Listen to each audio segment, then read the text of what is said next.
Hello and welcome to this Osmocalc knowledge base video.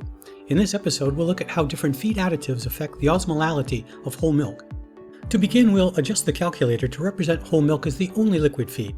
In the first column, we'll select whole milk from the typical menu.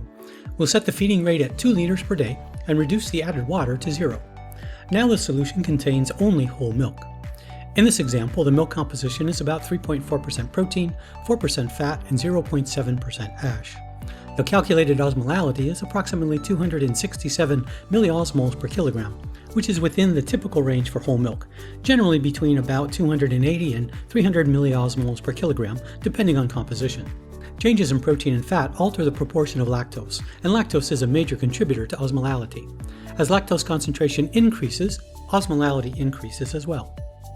Next, we'll add a feed additive.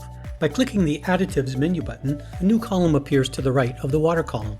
Now we have 3 columns in the nutrient grid: whole milk, water, and additives. For this example, we'll use a typical whole milk fortifier. These products are designed to increase vitamin and mineral concentrations in whole milk and may also carry additional ingredients such as probiotics or medications. We'll assume a representative composition: approximately 97% dry matter, about 6% protein, 1% fat, and roughly 33% ash. Much of the product consists of minerals, which contributes substantially to osmolality. We'll also assume about 5% dextrose as a carrier and a small amount of lactose, perhaps from dried whey. A mineral inclusion might include approximately 0.5% sodium, 1% potassium, 1% calcium, and 0.8% phosphorus.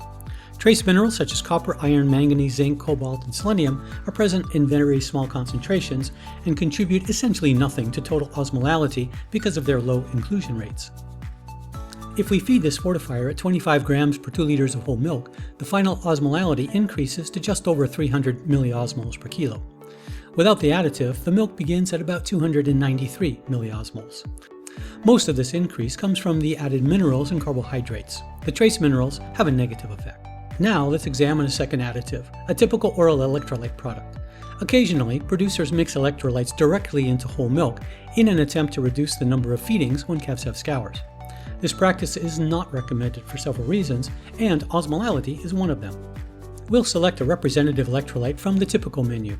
This electrolyte contains about 5% protein, 15% ash, and roughly 70% dextrose.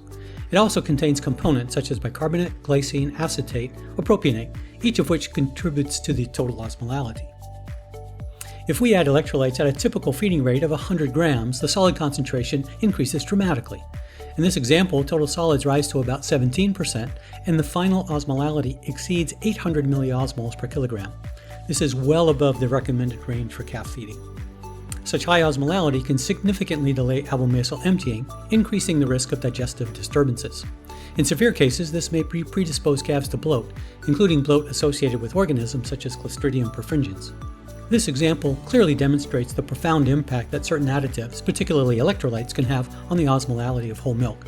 Understanding these effects helps us make better feeding decisions and avoid unintended consequences. Well, that concludes this demonstration. Thanks for watching, and be sure to explore other Osmocalc knowledge-based videos to learn more about how to get the most from the program.